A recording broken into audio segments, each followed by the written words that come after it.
तो मेरे प्यारे लॉलीपॉप, कैसे हो? आशा करता हूँ अच्छे ही होंगे।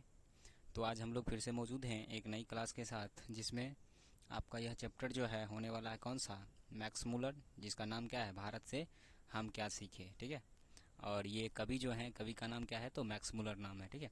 तो इनसे पहले हमने इस कवि के बारे में जान लिया और इसका जितना भी ऑब्जेक्टिव था उन सभी को हमने क्या किया है? सीख लिया है। तो अब है किसकी बारी? तो अब है सब्जेक्टिव की बारी। तो आइए हम सब्जेक्टिव शुरू करते हैं। और हम आपको पहले बता दे रहे हैं कि देखो, इसमें क्वेश्चन जो है बहुत सारा है। ठीक है। लेकिन बहुत सारा क्वेश्चन बार बार पूछा नहीं जाता है। इसमें से कुछ ही क्वेश्चन जो है एग्जाम में देखने को मिलते हैं। तो इसलिए जो जो VVI क्वेश्चन है उन सभी को ही हम लोग क्या करेंगे, यहाँ पर कवर करने वाले हैं। क्योंकि ज़्यादा क्वेश्चन भी करने से आपको क्या होगा, तो आगे जाके आपको परेशानी होगा याद करने में भी और याद रखने में भी। ठीक है। तो इसलिए जो जो इम्पोर्टेंट क्वेश्चन होगा उन सभी को हम लोग क्या करेंगे, सॉल्व करेंगे। इसके अलावा सभी क्वेश्चन को आगे साइड करते जाएंगे। ठीक है।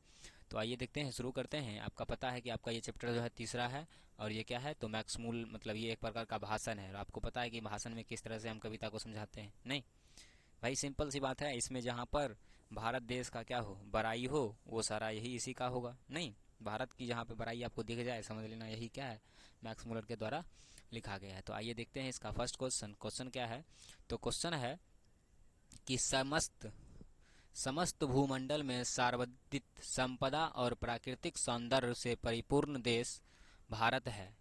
लेखक ने ऐसा क्यों कहा है? ठीक है। ये पूछ रहा है कि लेखक ने ऐसा क्यों कहा है। तो देखिए, हम आंसर में क्या लिखेंगे? लिखेंगे कि लेखक ने भारत को सर्वाधिक संपदा और प्राकृतिक सौंदर्य से परिपूर्ण देश कहा है, क्योंकि भारत में किसी भी संपदा की अन्य देशों की तुलना में कमी नहीं है।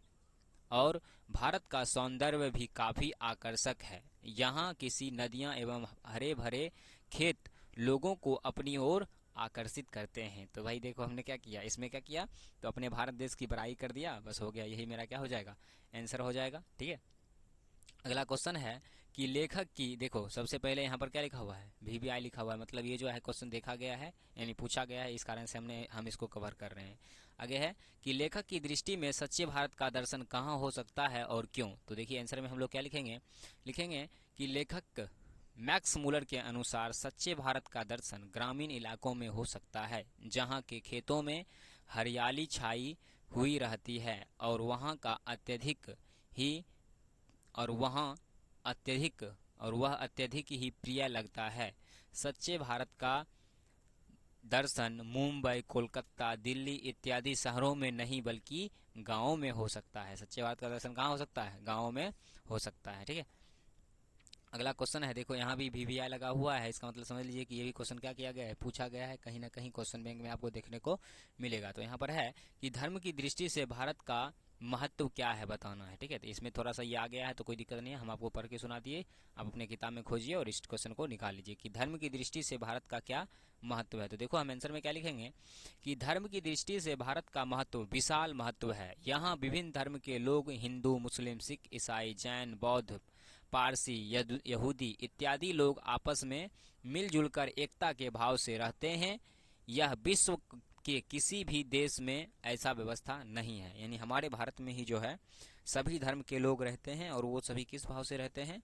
तो एकता के भाव से रहते हैं। और इस तरह से कोई भी हमारे देश में नहीं रह पाता, सॉरी, हमारे देश के अलावा कोई भी इस तरह से नहीं रहता है कि जहाँ पे सभी धर्म हो, हिंदू हो, मुस्लिम हो, सिख हो, ईसाई हो, जैन हो, धर्म हो, बौद्ध हो, पारसी, यहूदी। ठीक है। तो इस प्रकार से हम इसका क्या कर सकते हैं, आंसर लिख सकते हैं। आइए देखते हैं इसका नेक्स्ट क्वेश्चन 4 है कि भारत किस तरह अतीत और सुदूर भविष्य को जोड़ता है, स्पष्ट करें।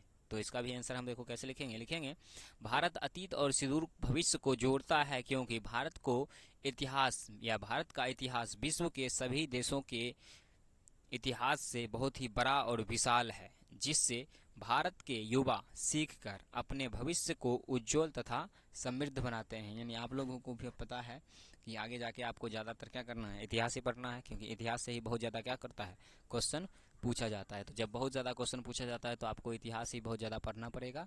और इतिहास से ही हमें बहुत कुछ सीखने को मिलता है। और उसी को सीख कर हम लोग क्या करते हैं, आगे अपने जीवन में आगे बढ़ते रहते हैं। ठीक है। अगला है कि लेखक वास्तविक इतिहास किसे मानता है। तो इसका देखिए और क्यों। तो देखिए इसका आंसर कैसे लिखेंगे। हम लोग आंसर लिखेंगे कि लेखक फ्रेडरिक मैक्समूलर। कभी कभी क्वेश्चन पूछता है, पता है क्या, कि लेखक का पूरा नाम क्या है, तो याद रखिएगा फ्रेडरिक मैक्समूलर। तो यहाँ पर बोल रहा है आंसर में कि लेखक फ्रेडरिक मैक्समूलर के अनुसार वास्तविक इतिहास वह है जिसमें कुछ सीखा जा सके, लेकिन लेखक भारत के इतिहास को बताते हैं कि क्योंकि यहाँ के इतिहास को हम युवा पीढ़ी से पीढ़ी से बहुत कुछ सीखने को मिलता है, जिससे भारत के युवा सीखकर उनका प्रयोग भविष्य के साथ करते हैं। मतलब सिंपल सी बात है कि जो भी इतिहास है, ठीक है, उससे हमारे भारत के युवा जो है क्या करते हैं, सीखते हैं, और उसी का प्रयोग यानी उसी के आधार पर हम लोग जो है आगे अपने जीवन में आगे की ओर हमेशा क्या करते हैं, बढ़ते रहते हैं। ठीक है, तो आइए देखते हैं इसका नेक्स्ट क्वेश्चन है 6 नंबर की लेखक ने बिरेंड हैंडिगस से संबंधित किस दुर्भाग्यपूर्ण दुर्घटना का हवाला दिया है और क्यों। तो देखिए इसका आंसर कैसे लिखेंगे। हम लोग लिखेंगे कि लेखक ने वारेन हैंडिकस से संबंधित दुर्भाग्यपूर्ण दुर्घटना का हवाला देते हुए कहते हैं कि जब वारेन हैंडिकस को जब 172 दारिस नामक सोने से भरा घड़ा मिला था, तो उन्होंने मालिक ईस्ट इंडिया कंपनी के निर्देश मंडल की सेवा में सोने के सिक्के को भेजवा दिया। लेकिन जब वारेन हैंडिकस स्वयं इंग्लैंड पहुंचे तो वे सोने के सिक्के नष्ट हो चुके थे, जिससे लेखक भविष्य में ऐसी दुर्घटना न होने का क्या करते हैं, हवाला देते हवाला देते हैं। तो इस प्रकार से हम इसका आंसर क्या कर सकते हैं, लिख सकते हैं।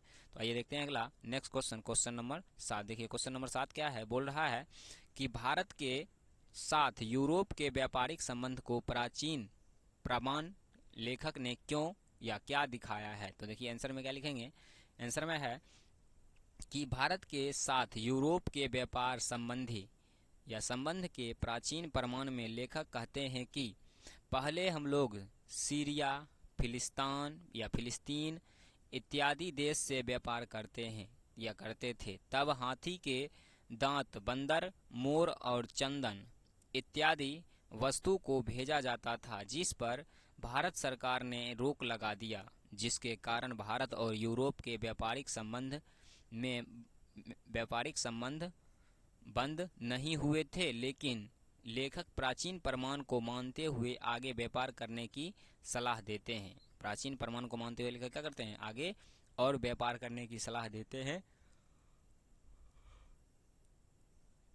तो इस प्रकार से हमने क्या किया, इस चैप्टर का मेरे ख्याल से टोटल 7 क्वेश्चन है, जो कि बहुत बार देखने को मिला है। तो यही 7 क्वेश्चन आपको क्या किया जाएगा, पूछा जाएगा। तो मेरे ख्याल से आप इसका आंसर आराम से लिख सकते हो, उसमें कोई दिक्कत नहीं होना चाहिए। ठीक है, तो आज के लिए इतना ही रहने दीजिए, दिखेंगे विशेष अगले क्लास में। तब तक के लिए जय हिंद,